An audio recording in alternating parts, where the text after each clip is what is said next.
Amis internautes, l'heure est grave. C'est au tour du ministre de la Défense, M. Jean-Yves Le Drian, de s'en prendre au mouvement de la quenelle. Sur ordre du CRIF, toujours les mêmes inquisiteurs, ce cuistre inconsistant aurait convoqué le chef d'état-major de l'armée de terre pour sanctionner deux de nos valeureux soldats français, coupables d'avoir exécuté une quenelle en pleine rue devant une synagogue. Voilà un petit peu ce qu'il aurait reproché. Aux yeux du pouvoir, le geste de la quenelle, donc, serait un geste criminel. Oh, qu'est-ce qui arrive ? Entre un salut nazi et un bras d'honneur. Ça veut rien dire.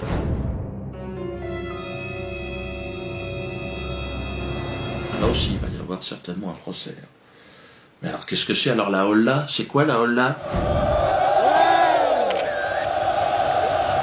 Et tous ces gestes que chacun, les artistes, regardez, ces chanteurs et tous ces gens qui font des signes, regardez, c'est quoi ça ? C'est pas les nazis, c'est quoi ? Merde. Il y a un enfant en classe qui dit, oh là-bas, c'est quoi ? C'est aussi un salut nazi ? Bande de connards ! Et le changement, c'est maintenant, ça c'est pas un geste obscène ? Et c'est issu de quoi ça ? C'est Zigheil aussi, c'est changement, une dans ta gueule, une dans ton cul. On a compris le Drian ? Ah, merde, je vais m'énerver à la fin. Pour ma part, il s'agirait plutôt d'un geste illustrant le panache de l'homme libre face à ces geôliers du système. Voilà ce qu'est la quenelle. Il n'y a dans ce geste de la quenelle qu'honneur, panache et vérité. La meilleure illustration en est d'ailleurs ce soutien spontané de ces jeunes militaires. Regardez, tous ces militaires, ces policiers qui nous envoient des quenelles.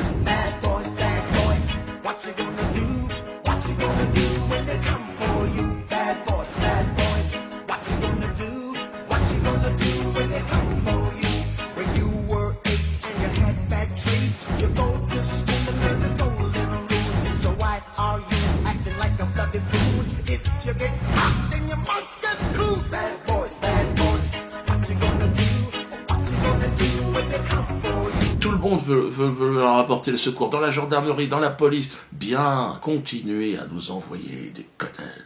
Cachez vos gueules pour l'instant ou pas, ça dépend de ce que vous voulez faire. Il faut se mobiliser, plus que jamais.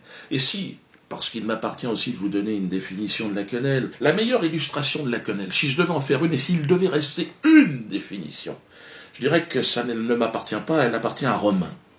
Romain, c'est un ange de la quenelle, un jeune homme de 17 ans qui nous a quittés en décembre dernier. Il a sauté les piquets. Quenelle dans le fion de l'institution médicale, regardez-le, alors qu'il est en phase terminale du cancer.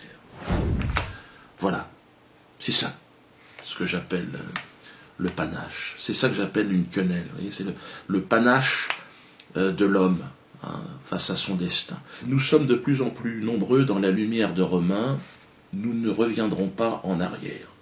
Nous pissons sur vos institutions, monsieur Le Drian, et déféquons sur votre gouvernement, ainsi que sur votre République et sur votre démocratie de merde.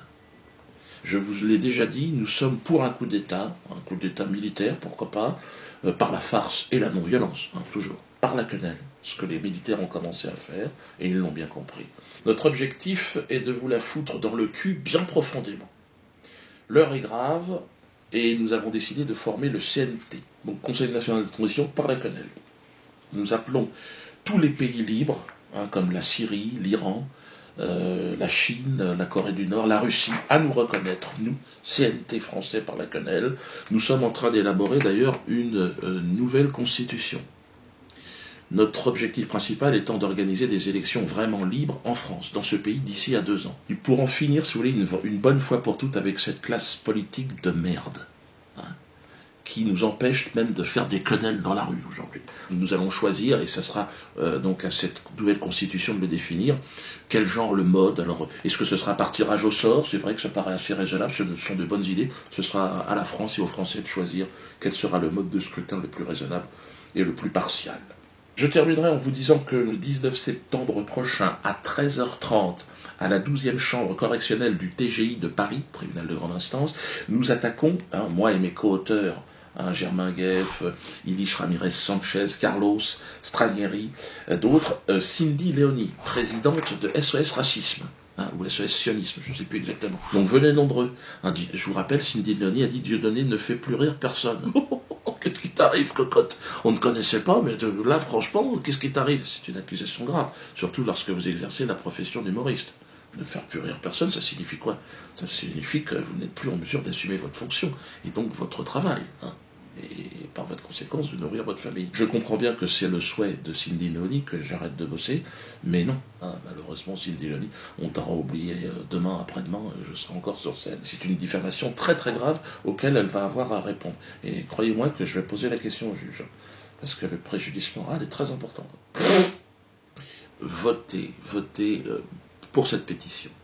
Mettez-vous sur la pétition de la LICRA, allez-y. Là encore, derrière cette gesticulation du gouvernement actuel, c'est la cause est là. Votez pour que la LICRA soit dissoute. Vous allez voir les conséquences et les répercussions extraordinaires. Donc, soutien aux militaires, soutien à l'armée française, aux policiers, aux gendarmes, soyez avec nous. Colonel dans ton cul, le Drayan, Colonel. On va bien rigoler, les gars.